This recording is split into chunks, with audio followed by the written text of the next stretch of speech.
Hello everyone, welcome to Smartcat Academy. I'm Vova, head of community at Smartcat, and today with us is Sherif Abuzit from Egypt. Hi Sherif. Hi Vova. How are you today? It's a bit cold, but we are still alive. It can be cold in Egypt, we know, yes, it's a very cold country now. So Yes. today Sherif is a high-profile translator in the social media space, and recently he has written articles about 5 ways to contact translation agencies. So we got in touch with him and we thought to make this webinar so he can get into more detail on each of the ways he shared. Before we proceed, just let me say that we are giving this webinar on Crowdcast. You might be also watching it on YouTube or on our community forums, in which case it's better if you click the Crowdcast link, which is right under the video, because on Crowdcast you will be able to ask questions, you will be able to answer polls. If you're already on Crowdcast, take a look to the left. There is this Ask a Question button and the polls button. So make sure to ask questions, vote on the polls, and write in the chat. Hi everyone, hi Sophia, hi Dad, hi Alessia, hi Colette, hi Christiana, and hi everyone. So, Sherif, why don't you tell us a few words about yourself and your background, your history, and so on? So first, it's my pleasure to be in the Crowdcast channel for Smartcat, which was one of the most increasing, one of the most easy cat tools. About me, my name is Sherif Abuzid, as you have just spelled it correctly. I have been working as a freelance translator and the business owner of Translation Partner for like 10 years now. We translate English to Arabic, English to Farsi, and other Middle Eastern and African languages. I started as a freelance translator. Then I moved to create a team. I studied, like 5 years ago, I found out that as translators, we only know the technical aspect of the translation process and the techniques and how to translate words, but we are not equipped with the business skills needed to run a successful business in translation or to be a successful entrepreneur or solopreneur in our industry. So I started to study business skills. So I studied sales and marketing at the American University in Cairo. Also, I hold a master's degree in international business administration. Recently, I started to write some blog posts which were welcomed by many translators. I was surprised to see such engagement, like comments and sharing in social media and private emails about how translators can do their business. And now I'm here in the Smartcat channel at Crowdcast. Okay, great. So you told us that you own an agency, kind of. So when we are talking today, will you be talking from the point of view of a translator, from your experience contacting translation agencies, or from your experience getting contact requests from freelancers? So, no, my today presentation will be about how to contact translation agencies from the point of view of a translator, because before I found the agency of Translation Partner, and the reason was that I received many requests in other languages than Arabic, so I had to found an agency and to collaborate with other translators. But mainly, I like my job as a translator. So today I'm giving my experience about how you can contact translation agencies as a translator, not from the translation agency owner view. I will just share my experiences and share with the other colleagues here who came from all over the world. I will share with them my experiences and how the different ways I use to contact translation agencies, because even in Translation Partner, we work mainly with other translation agencies in all over the world. So I will just share what works for translators and how they can gain more agencies in their client list in 2018. Okay, so if you haven't worked with agencies in 2017, that's a great to-do list for the year to come, new beginnings and all this kind of stuff. Anyway, Sherif, please proceed. We are eager to watch your presentation. Afterwards, we will have questions and answers session. So guys in the audience, feel free to ask your questions as well. Please go ahead, Sherif. Okay. Good afternoon, good morning, good evening, everyone from all over the world. Today, I'm going to speak with you about the 5 ways I have discovered about how to find translation agencies. These ways have been used and experienced. Today, I will just share with you the tips and tricks for each one. And to make the presentation more effective, I will share with you some type of templates that you can use while you are using these ways. But first, I would like to press or talk about 2 points. You need to use more than one way. Today, I'm listing 5 ways. Using only one way to gain translation agencies as clients, it may not work effectively. You need to mix between these ways. The list will include different ways, and different translators have different personalities. So just choose the best one that you feel comfortable with and start work. I mean, not only the best one, just 2 or 3 maximum, and do some effort in them, and they will generate results and more revenue in the coming years. This was the first point I wanted to stress. The second one is consistency. You will use different ways if you like these different ways to give you results, you need to be consistent when using them. I mean, just don't use them for 1 or 2 weeks, then stop, or don't use them irregularly. You need to be consistent. If you are going to use emails, you send emails every week, every day. At least choose a timetable, write down a timetable that you will use these ways. If you are going to use social media, write a plan. How will you use social media to gain clients and use social media consistently? I wanted to raise these 2 points first before I proceed with other with the ways, because I have been speaking with many translators. When I discussed with them how they can gain translators, and they come back like after 1 month or something, and they say, this way doesn't work for me. After some discussions, I find out that they did not do their homework. I mean, they did not choose their best ways, or they did not use this way consistently. So my first professional tips today is that choose 2 or 3 ways, or these 5 ways that you feel comfortable with, and be consistent. Now we'll move with the first one. The first one, and this is my personal preference, is to use email to contact new translation agencies.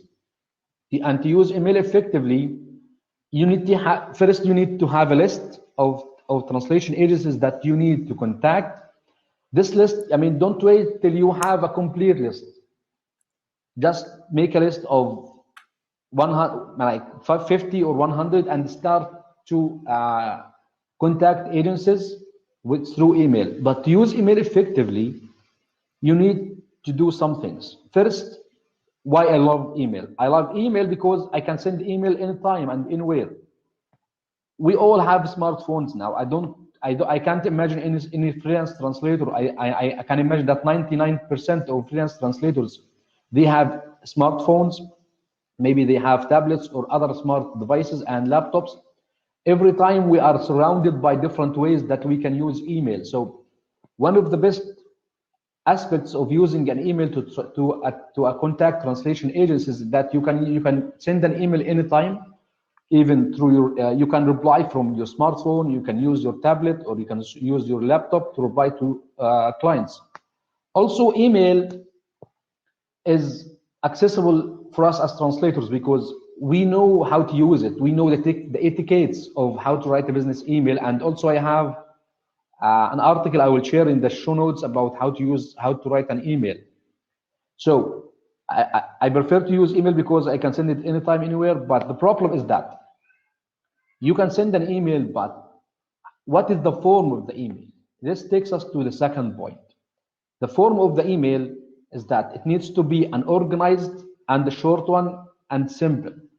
Don't use email just one shot. Do not send an email to the client that you want to contact that has all the information. You need to know that to use email effectively to win translation agencies, the email will be in a form of a series. What are the series of emails that you will send to the client? Let's say, for example, you will send, okay, the first email may be like an introduction email, a prospecting email. The first email purpose, you need to know the purpose of each email. For the first email, the purpose of the email is that if the client or the translation agencies you are contacting is a good fit for you or not. So this is the first one of the series. The second email, if the client replies to you, you need to know the form that you will reply to the client. Okay, so in short, email, don't just send one email to your client. You need to know that you will send a series of emails to the client until you can win the client. And during this series of the or group of emails, you may find out that the client is not a good fit for you. Maybe the prices are not good for you.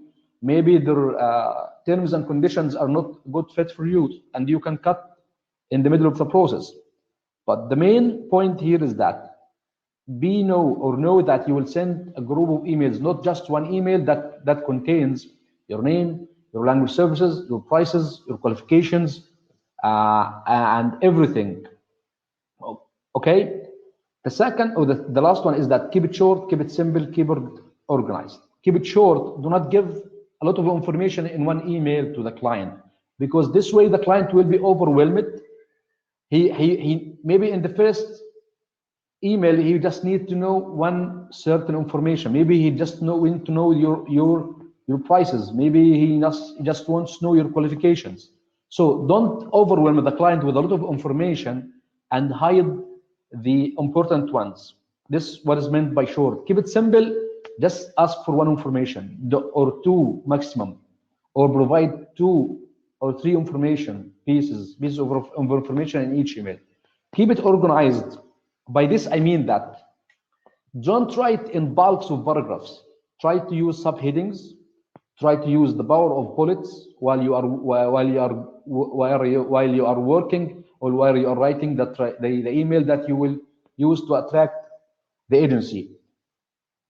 So for each way, I have developed or prepared a template that we can apply these words or these rules to each one. Now I'm going to show you the first template, which is the email.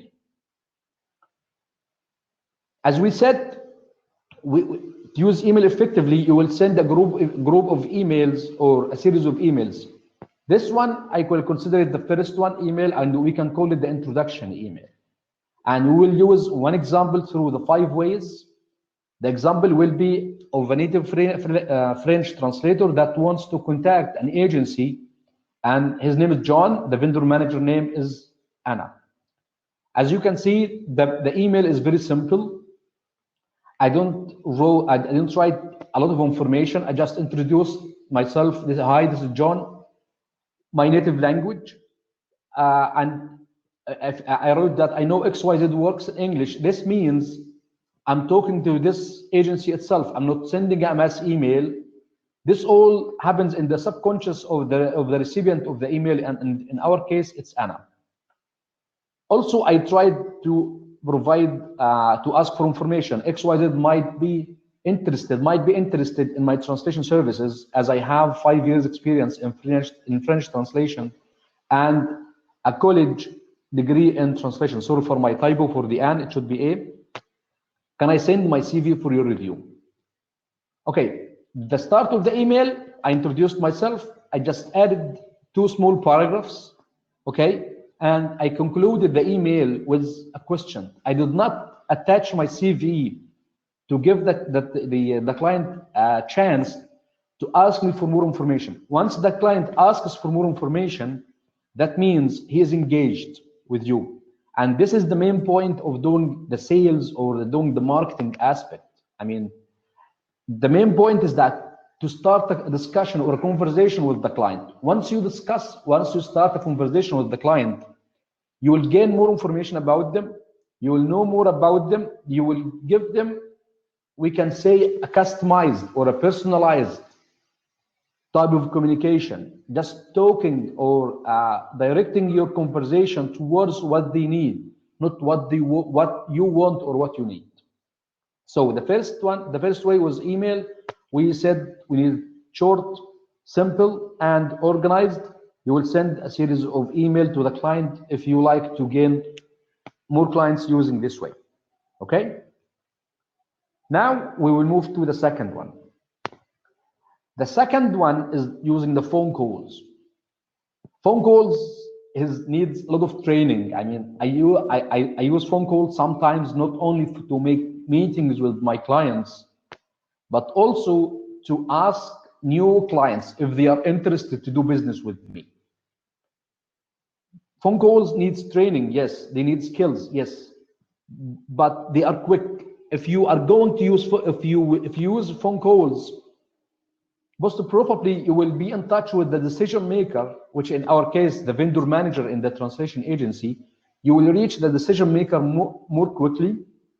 You will can just hear the voice, and during doing this type of verbal communication, you can know more about the client. Maybe the tone of their voice, it will show if they are interested or not interested, if they're hesitant. Also, during the phone call, you can ask for more information and get a lot of information about the services that this agency needs from its suppliers. If you Let's compare email to phone calls. Email, we said that email you can send it anytime, but phone calls you can't call a client anytime.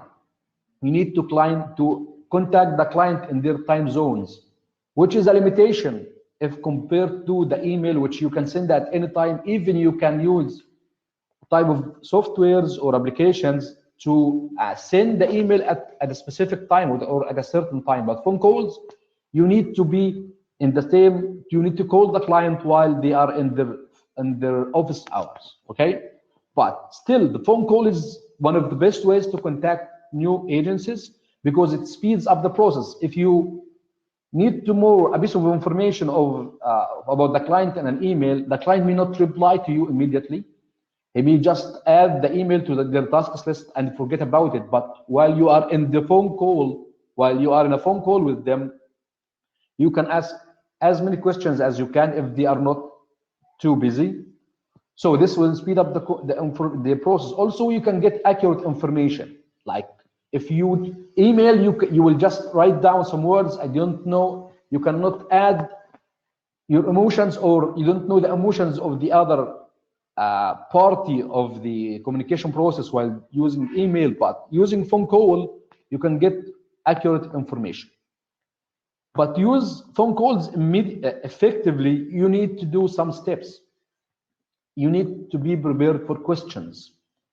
And this is the scenario that will happen. You will contact the client if you can just reach the vendor manager and the vendor manager is interested in your services. He may ask you, there are two scenarios. Maybe he will ask you to send an email to him with certain information, and this will get us back to the email as a way to contact or to convince clients to work with you, or he will just directly ask you some questions while you are in the phone call. So you need to be prepared with these with answers to these questions. Usually, I think most freelance translators know the type of questions the clients may ask, like what's your what is your native language? What is your qualification as a translator regarding education and experience, and what type of services you can provide? But believe me, writing these is totally different from just telling the client while they are in the phone call about them. So you need to be prepared to answer questions, and you need to train yourself about how to answer these questions. Also, be prepared for a gatekeeper. In the ideal situation, you will have the decision maker in the phone call, but what happens if the gatekeeper, what I mean by a gatekeeper here is the operator. Another scenario, and this happens a lot, that you call the company and the operator or the gatekeeper replies to you and say, okay, the person you want to speak with is not available. What will you do in this case? Will you just hang the phone and close the deal? No, you can use this to ask for information about the decision maker. Maybe you can get the email by talking to the gatekeeper. So you need to be prepared for this scenario. What happens if the gatekeeper replies to you and said the person you want to talk to is not available, or he is busy right now? Be prepared for such scenario and know what you will ask the gatekeeper. How will you build relationship with the gatekeeper? Also check if using phone calls is legal in your country. Now this type of calls, there are two types of calls: cold calls or warm calls. Warm calls mean that you know the person you are calling, you know his name, you know his phone number, you know his contact information. Or a cold call. A cold call is you are calling someone who doesn't know you, but you are just calling the company number and asking if you can reach this person. This cold calls, what I know is that they are illegal in some countries, so you need to know if they are legal or not. Now I'm going to show you a script that John will use if he contact a translation agency and the gatekeeper replies. Okay, let's pretend I'm John. I will just, okay, good morning. This is John, a French translator. Can I speak with Anna, the vendor manager at XYZ company? The gatekeeper would reply, sorry, she is not available. John, can I have her email address, please? What happens here is that John was ready for such scenario. In case the gatekeeper replies and told him that the vendor manager is not available, he may ask for the email address of the vendor manager, so he can just send her an email. Or when he contacts the same company tomorrow or the next time, he will be more confident and will have more accurate information. Also, notice that John did his homework. He searched on LinkedIn or any other social media, and he knows who is calling. You need to know the name, at least the name of the vendor manager you are calling, or the supplier manager, or the talent manager. It depends on the country you are in. You need to know the name of the person you are calling to make this phone call more effective. Because if you just call someone and tell the gatekeeper, can I speak to the vendor manager? Maybe the gatekeeper doesn't know who is the vendor manager in their company. Maybe you are calling a company with more than 100 employees. The gatekeeper may not be able to tell you the name because he doesn't know it. So you need to be prepared for such scenarios. You need to know the name of the person, at least the name of the person you are calling and their title. Be prepared to reply to questions over phone, and to be prepared, you need to do a lot of training, a lot of practice. Just practice how you pronounce this script. Also, be prepared for the scenario of calling or replying to gatekeeper. Also, if you ask for information from the gatekeeper or from the person or the decision maker, in our case is the vendor manager, if they give you a phone number or an email address, make sure to spell out the email address while you are on the phone. Tell them okay, my name is Sherif at translationpartner.com. If someone told me and asked me for my email over the phone, I have to spell out the email, SHERIF. This way, you will have more accurate information, which we talked before, that if you are calling a company, you will through phone calls, you will have more accurate information. Now we'll move to the third one, social media. I know there are many articles and a lot of information about how to use social media in your business, but believe me, it's not that hard. It is just simple. You need to follow certain steps. Don't get overwhelmed with a lot of information about how to use social media. Just choose one or two actions about how to use social media for business and keep doing them consistently and every day, and they will give you results. But how you can now we will talk about how you can use social media to win business with translation agencies. First, you can just use them to build relationship with the vendor managers and the project managers. And LinkedIn is full of information about the vendor managers in each company and their project managers. Build a relationship with these guys. If they post something, okay, comment, just write a small comment, but a comment with a value. Not just tell them, I love, okay, this is a nice comment, and stop. And you will see a template about how you can use such strategy which is commenting effectively. So you build a relationship with the vendor manager, Don't ask for business right away while after you connect with them, either LinkedIn or Facebook. First, start by building a relationship, liking their posts, commenting, sharing the comments. Let these people notice you. First, as they say, build rapport with them, build relationship. Then you will have a better chance of a positive reply if you ask for information. Like for the vendor manager, you can just ask directly if you can apply for this company or for this translation agency. And if you build a relationship with a project manager, you can ask them to refer you to the vendor manager. You can ask, you can take, or you can use the project manager as a source for more accurate information about the company so you can contact the right person. Also, using social media can be used to gain translation agencies can be used in another way. If you contact a company, okay, and this company, you introduce yourself to them, and they will need to search for your activities in social media. Once they land in your LinkedIn or Facebook profile, using by searching for your name, they need to see that your profile depicts a picture about you as an expert in your area. If you go through to my LinkedIn profile, you'll find a few articles I have written about Arabic translation, and one of these articles have landed me a very good client because when he was searching for an Arabic translator, and he saw my article, he knew that I can help him do Arabic translation.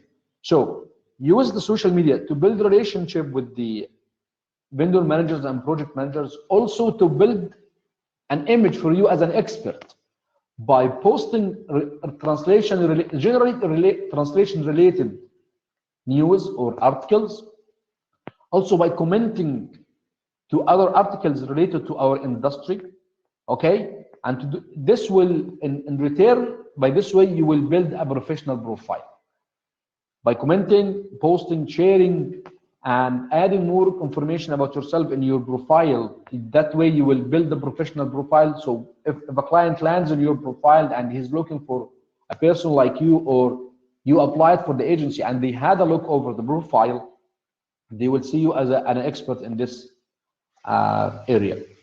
For me, LinkedIn is the best way, and recently in the best social media channel that I have used, and I gained many clients through it, or I build relationship. I gain clients not only by asking for business. Maybe the project manager will contact, or the vendor manager will contact me over my email, not only in public. So for me, I use LinkedIn, and recently I've started to check about Quora, which is an increasing social media channel that I think translators should use to find agencies or to find clients over there. Now I'm going to show you a script. How did you call this other social media? Sorry? The other social network you mentioned, how did you say Quora? Yeah, I think Quora, yes. I'm just checking because I wasn't sure. Yeah. Quora, but I know you are an active member of Quora, Vova. Well, not in this regard, but addict of it. But anyway, great to hear. One of the best. Thanks. Okay. Go ahead. Sorry. No problem. Okay, and now I'm going to show a script of something I have used a few times. This is social media template. This is, again, we are back with Anna, who is the vendor manager, and John, the French translator, who wants to build a relationship with Anna. So in the future, he can ask for business, or he can ask to do business with the translation agency she works in. This is an email, or yes, a social media message that John can send to Anna if Anna posts or something related to the industry. As you can see, John said, just saw your post about XYZ. It was a nice one, really, but he didn't stop. He added some value, or added another point of view. You don't need by value here, I don't mean you need to stress the point. Just give any other few words about the comment. Maybe another point of view, something contradictory to what's said in the post. Maybe if you agree, give examples to show that you know really, you show that you are really, you have really read the post, not just send a comment without reading the post. He said, I think companies can do more search in the local French communities to get more information about such projects. He added a value, he added a tip or advice to complement or to enforce the idea behind the post that he read. So build a relationship using social media, build a professional profile by commenting and posting translation related topics. Now we will move to the fourth way, which is translation jobs websites. I know there are many discussions about the use or don't use translation jobs websites like Pros and Translators Cafe, but you can use these clients, these websites in many different ways. What I suggest is that if you are just starting out, use these websites to train yourself about how you can propose to, or how can you apply to agencies.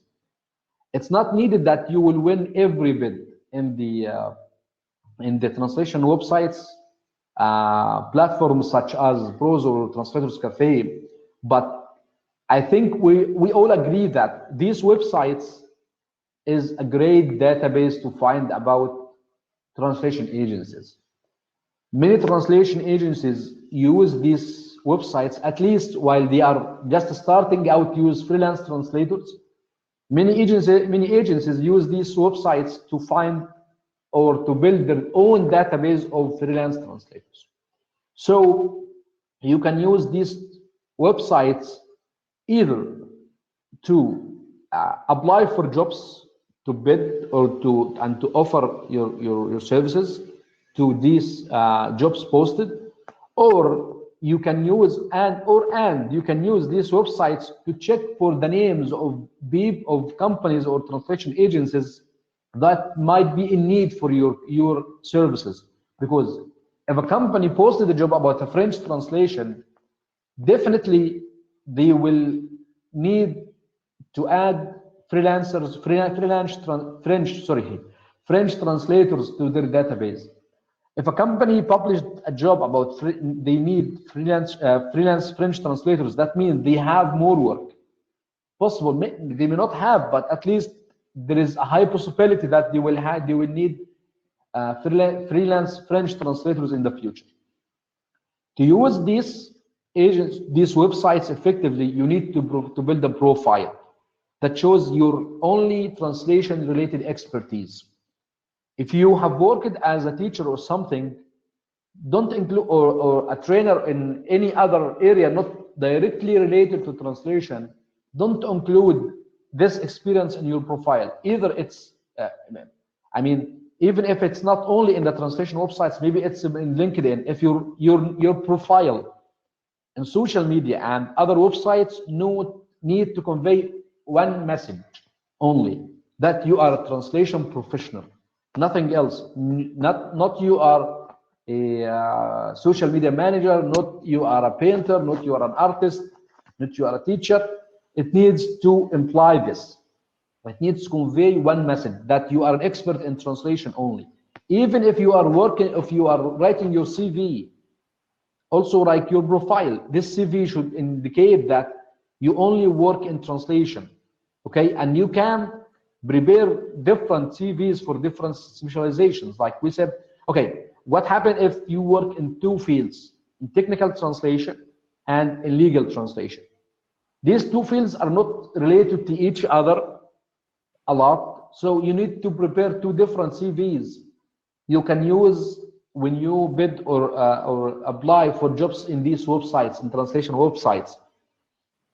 The CV you will prepare, and the profile should indicate certain experience in translation.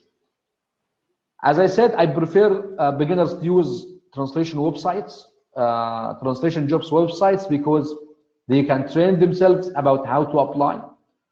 Also, it's an excellent tool for potential clients, because if a client posts the job about the language barrier you are working with, in our case, it's English to French, that means the client may need more jobs in the future. But be aware that these websites mainly they are based in price competition. If you are going to use these websites as your main or one of your main strategies to find clients or to attract new clients, expect you will need to have a good price to compete with these clients. So now I'm going to show you a script that you can use to bid in jobs found in these websites. Back to Anna, sorry, back to Anna and John.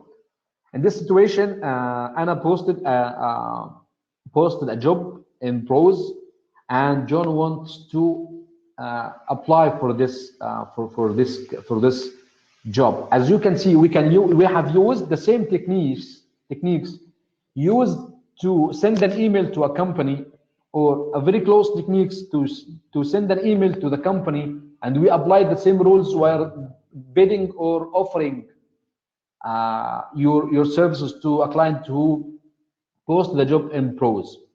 Anna directly, he didn't say you how are you, just went to directly to the point. You can't bend on me for your job posted in pros.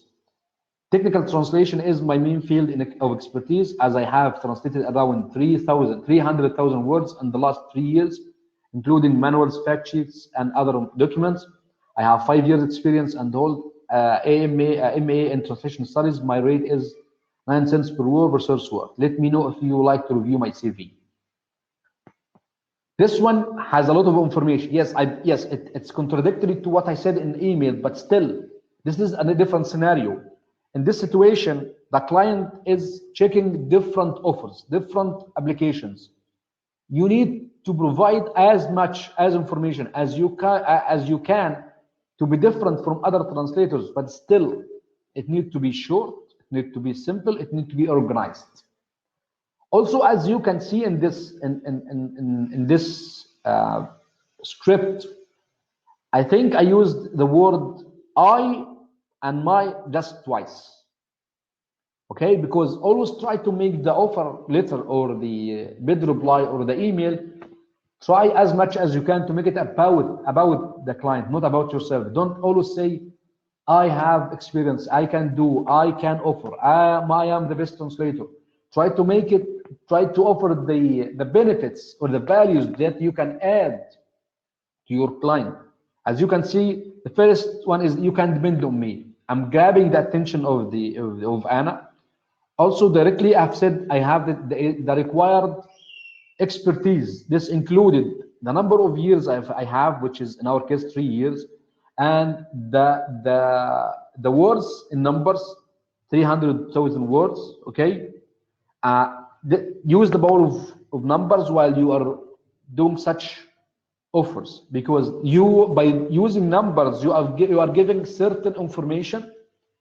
You are shortening the time that the client or the prospect you are talking to, you are shortening his time to find the information he has. Feel free to use this template while you are doing the bid offers. Now for the last one, translation agencies websites. This is the fifth, sorry, and the last way you can use to contact agencies. Why not only limit yourself to pros and social media? Why don't you just go directly to the agency's websites? This is also close to what we said in the email, but they are different in some specifications. If you can have the email address of the person you want to contact in this specific translation agency, send them an email or give them a phone call right away.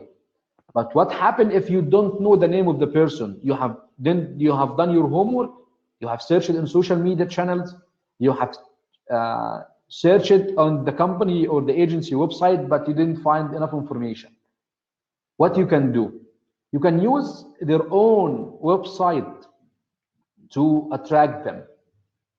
First, you need to spend at least like 3 to 5 minutes in the company website, browse the website of the translation agency, check their staff pages or administration or management page, check about the pages about us, check their careers, is check their contact us page, or also their services to know more about what they offer their clients. Also check their blog if they have a blog or something like that. Check if they have something like the news section. All these pages, they will give you information about if the client is a good fit or a good potential client for your services or not. Also, you can know information about this. Maybe in their careers, you will find that they are looking for a freelancer like you. Also in their contact pages, maybe you will find that they already have added an email address that you can use to apply. What I like about agencies websites is that they are less price competition.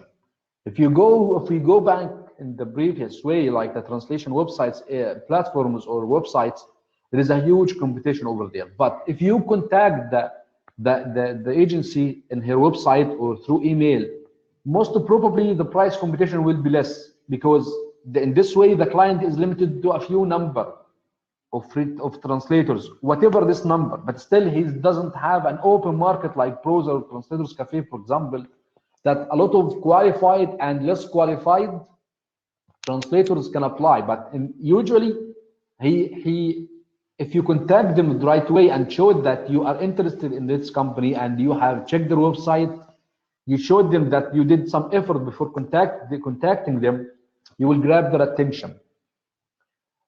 So in this way, you can increase or get a better price by contacting this agency. Also, you may become the preferred translator. I know a lot of cases that, or in many cases, we contacted an agency, they don't have enough database for Arabic translators. And once we built a relationship, we became one of their preferred vendors or suppliers for Arabic translation services, because we managed, we came to them in the right moment. But also know that contacting a translation agency through their websites, it's a very long-term process. It may take time, because maybe the needs of the client, maybe the client doesn't have an immediate need for your language barrier, and like maybe after a few months, maybe years. I was sitting with a colleague the last week, and he told me that one of the agencies contacted him after 10 years of being one of their translators in the database. So no, using translation agencies websites to contact them, it may take time. Also, it depends, because it depends on the type, on the how large is the agency. For my experience, if the agency is a small one, you will have a short response time. Maybe they will reply within a week or 1 month maximum. But if they are a large company and they have, and a lot of, if they are a large translation agency, one of the giants in the company, in the industry, and every day they receive hundreds of applications, this may take time, and they will contact you months later. So know that using translation agency websites is a very long-term process, and you need to be patient. Now I'm going to give you a script or a template you can use. This script John used to contact a translation agency through its contact form. Hi there, XYZ's website indicates that it provides French translation services to its clients. I like to apply as a freelance translator. Can you help me? Can you help referring me to the right contact and to send my CV? Thanks for your help, John. Usually the contact form is not directed to the vendor manager. So in most cases, you will find that the person who will receive your contact or your email that you have sent through a contact us page, you need to, you just don't tell him you are a freelance translator and you want to apply. Ask him or ask her to direct you to the correct person who you can work with and continue the onboarding process or the recruitment process. Also, as you can see, it's a small one. I did not overwhelm the recipient with a lot of information. I just indicated that I have searched the company website, and what I want to apply as a translator, and I need the contact, or this person can just forward my email to the correct person who is in charge of using hiring new suppliers. So we have now covered the 5 ways. We have covered the email, the social media, the phone calls, the translation jobs websites like Pros and Translators Cafe. Also, we have covered the translation agencies websites. Back to what I have said before or at the beginning of this presentation is that you need to be consistent while working in these ways. Don't just use them for 1 or 2 weeks and stop and say this doesn't work with me or for me, but use them for at least 3 months, 90 days consistently, okay? And choose 1 or 2 or 3 ways maximum to and use them every day. Maybe you can start with maybe you can use the 5 ways but in different ways. What I mean is that you will be more consistent in sending emails and working on social media, but from time to time you can use the other ways, but still your main 2 ways of contacting agencies will be through these 2 ways that you have chosen. Fova, I think now we are ready for the Q&A.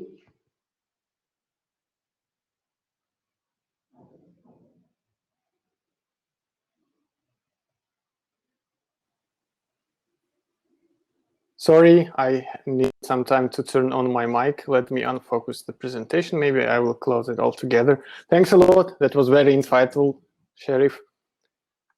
We do have some questions. We also have the polls that you posted. I guess we can go through them to see what our audience thinks and what they are like. So we Fova, asked, yeah? Just can you give me 1 minute to plug the power, because I think my laptop will just switch off. Okay. For a minute. Sure. Sorry guys. Not a problem. In the meantime, you can, if you haven't already, you can go to the questions tab on the left, where you can ask your questions following Sherif's presentation. And you can also go to the poll tab, where Sherif and I asked some questions that would help us better understand the demographic, not the demographic, okay, some kind of breakdown of the audience. Sherif, are you with us already? Sorry. Yes, I am. I'm with you now. Okay. Great. So we had these polls. I wanted to go through them, through the answers, because it might be interesting for us to know, and for anyone listening, it's important to know. So we asked, how many new agencies do you contact each month? The majority, almost half of the people, said that they contact less than 5 new agencies every month. The second most popular answer was 10 to 20 times a month. So these are the guys who are more active, proactive in contacting clients, and almost a quarter of all the people said that they don't contact new agencies at all. Something to think about, I think. So yes, if okay. Sure, go ahead. If we can take the first answer and the last one, we will find out that like 75% of the people, I would consider them, they do not contact new agencies each month. And this is huge. This is, sorry guys, but this is a bit of tough love here, but this is totally wrong. You need to include the process of searching for new clients in your daily activities. At least each 2 days, you need to contact new agencies. And during the presentation, I have given you 5 different ways you can use. Choose 2 or 3 of them which you feel comfortable with, which I recommend at least you use email and social media. You can start with email, because if you just send few, because not every and each client you contact will work with you. Okay, so you need to work harder and contact as much clients you can, because if the conversion rate will be higher. Let me stop and explain what is meant by conversion rate. If you contact 10 clients per month and 1 client reply to you, then the conversion rate is 10% for the 10. But what happens if you contact 100 clients a month? If only 10% replies, this means 10 clients a month will reply to you, and you will have a better chance if you start discussion with 10 clients than 1 client.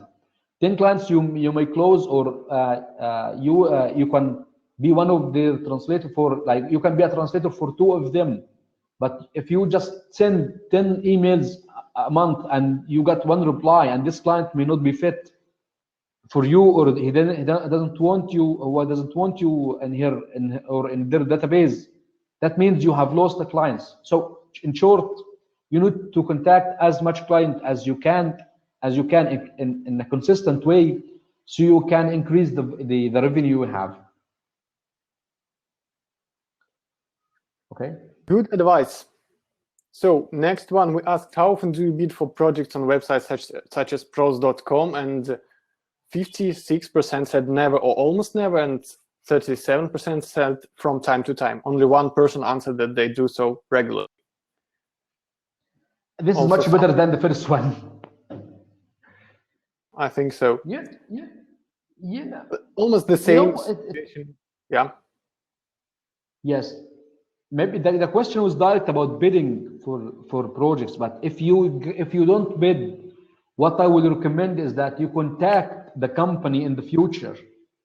Maybe not for this particular project, but as we said during the presentation, if the client posted a job about your language pair, this means they are interested in working with translators similar to your language pair.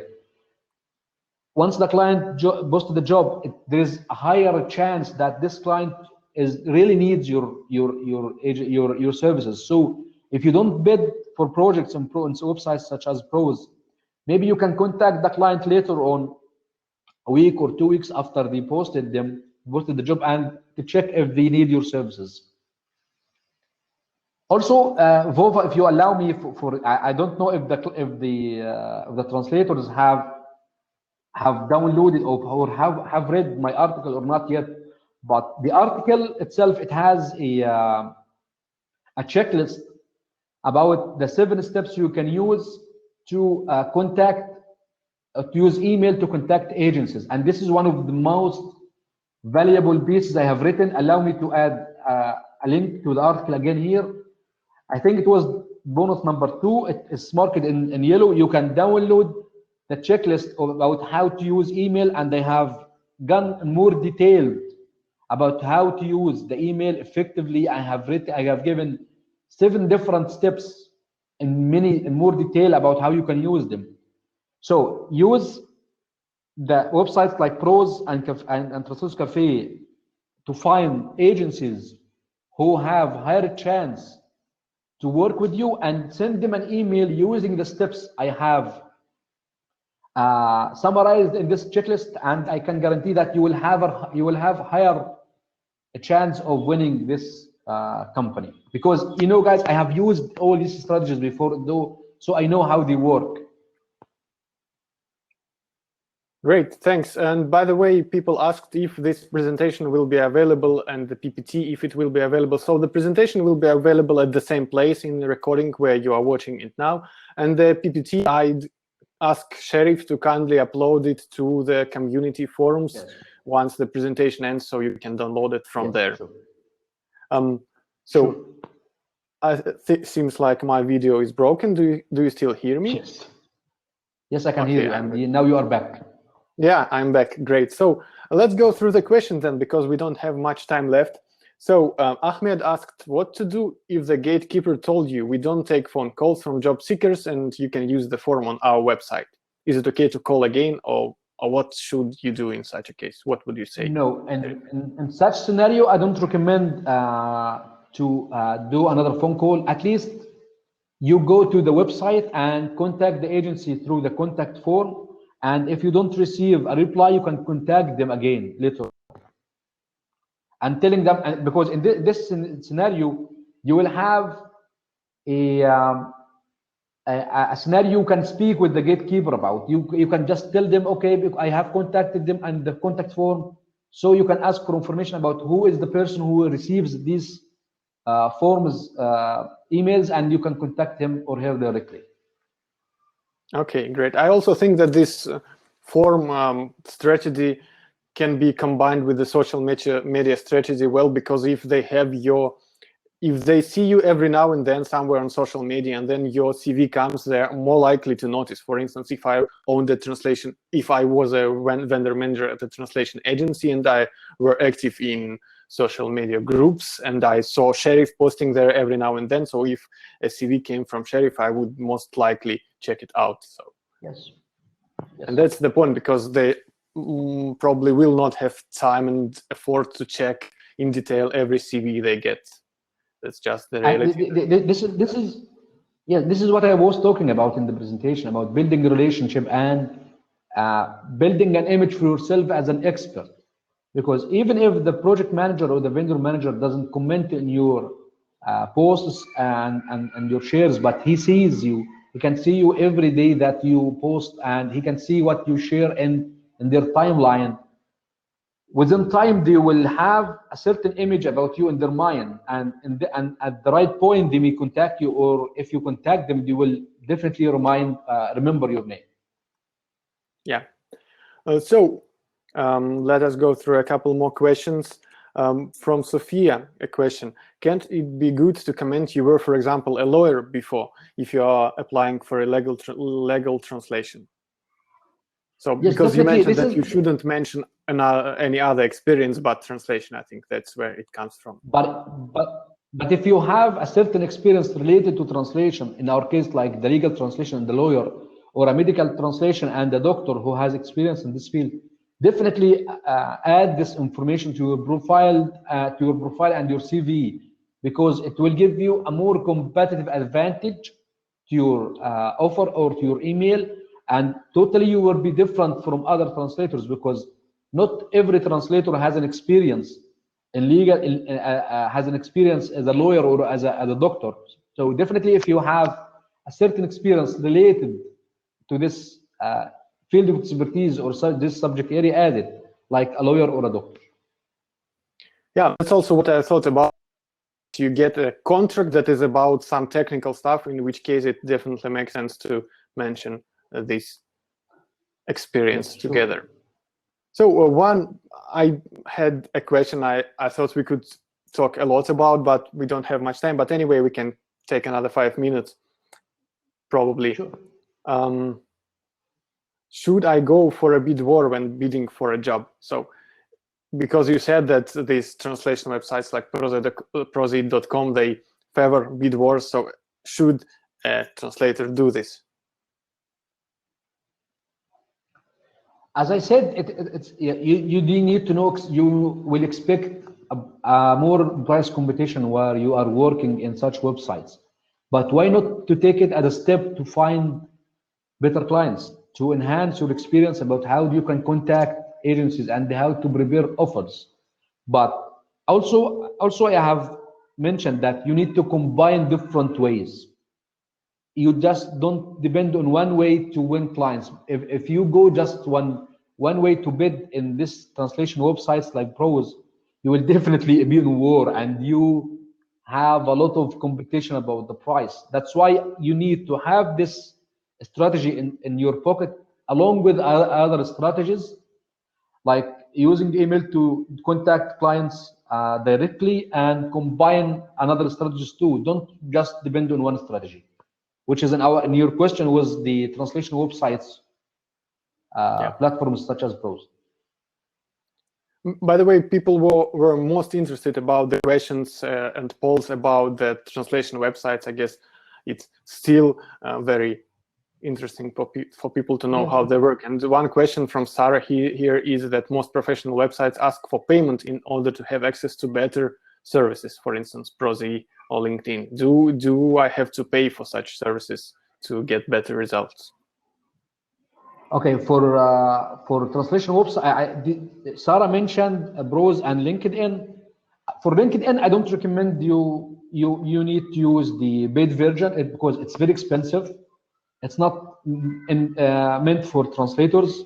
Okay, for Pros and Translators Cafe, you don't have to pay for these websites. But if you pay, I do recommend that if you can financially afford the payment, definitely go with Pros and Translators Cafe. But payment doesn't give you an advantage, or being a paid member doesn't give you an advantage uh, over the other non-members. Maybe it give you just a little bit advantage. Maybe the client who posted in Pro's job, he will ask Pros to limit this post to only the paid members, but it lasts for like 24 hours or less than that. But still, your offer, which will make difference while you contact agencies through these websites. If it's also being a paid member for such account for such websites give you another advantage, not only about bidding, but for Pros. I know that if you are a paid member in Pros, which I personally am a member of Pros as a paid member, you will have access to a better database. You can check the background of the agency, if they are payer or not payer or non-payer. Also, Translators Cafe, I think they give access to download the names of the translation agencies if you are a paid member, if I can remember correctly. So if you need, do you have to pay Pros or LinkedIn? You don't have to pay these websites or similar websites to bid for the jobs, but still you will have better advantages, but they will not give you a better advantage over the paid members if you just use them to bid. You can use them in for other different ways, like we said, to know more about the agency you are contacting and know if they are trustworthy or not. Okay, so we get more questions coming on and on. Sherif, are you still available to answer them? Yeah, yes, no, take your time. It's your vacation time, not mine. Yeah, it is, but I guess I can afford 5 to 10 minutes more. So Rehab asks, I don't have a specific field of specialization. Does this affect being chosen by the vendor manager?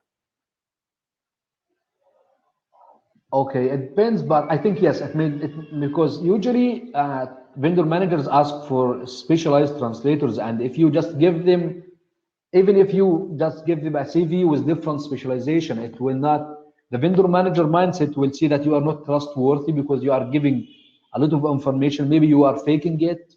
So I think it's better to be specialized, because being specialized has many advantages. Like we can have another episode about this, because but briefly, being a specialized person will give you advantages, like, okay, it will limit your marketing efforts, because if you are specialized in technical translations only, you will be limited. You will limit yourself to market to only legal technical translation companies, and in this case you will know more about, by experience and sending emails and contacting more agencies, you will know more about the requirements, and this in return will enhance your expertise.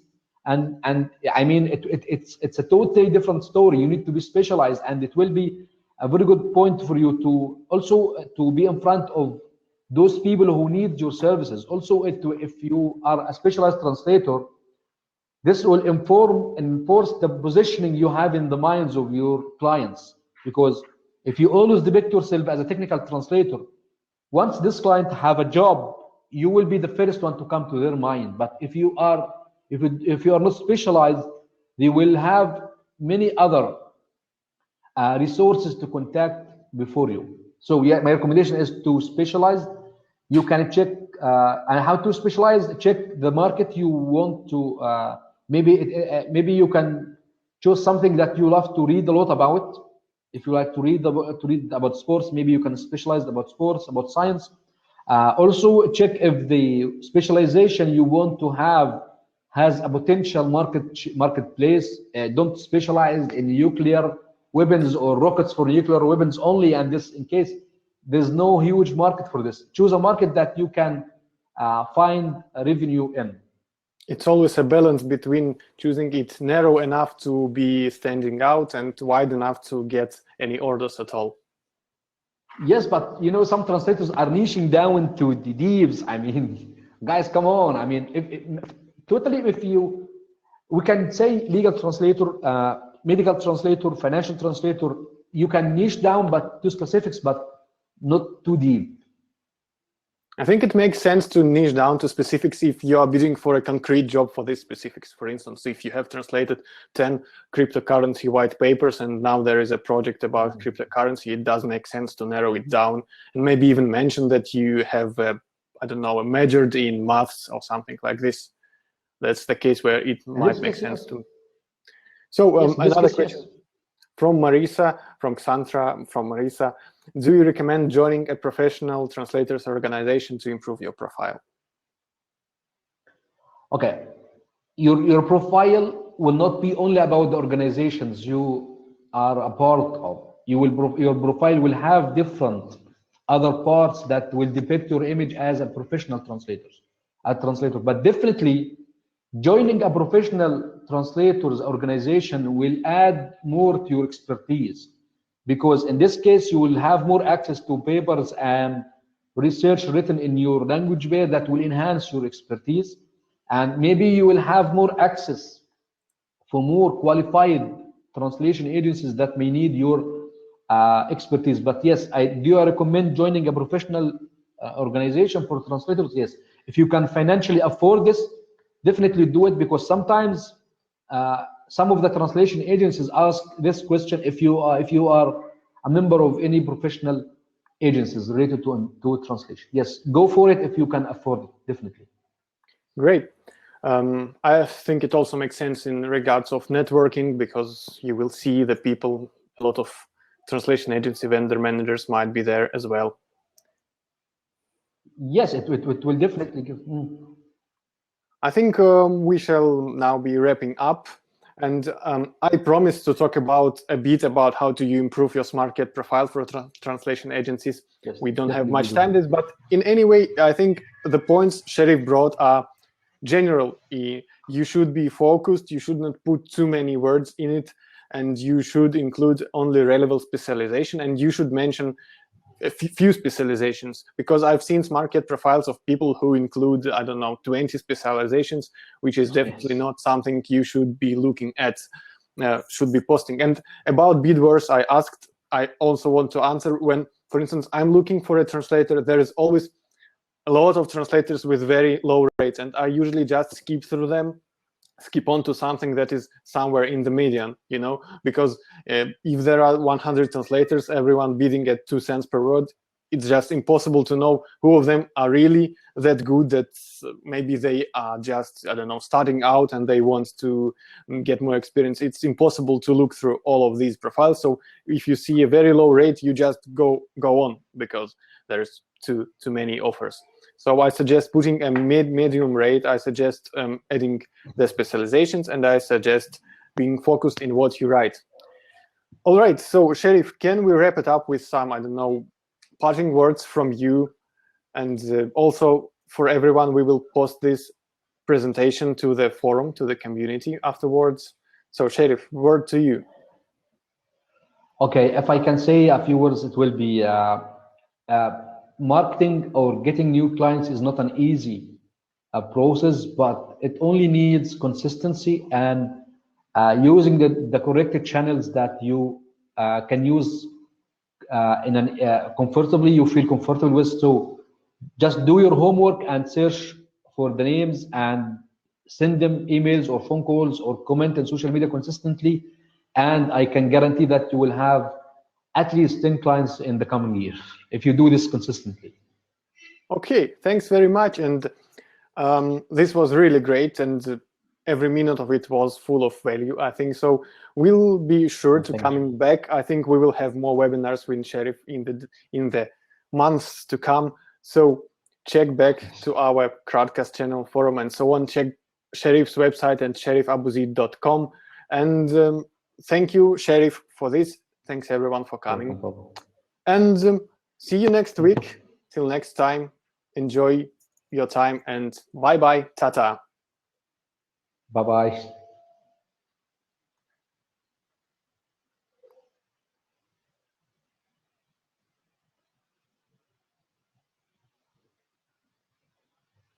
We are done, Rufa? I'm not sure. I clicked the button, but I'm not sure it worked. So just in case, bye-bye one more time. Let me click it once again. Bye-bye, everyone.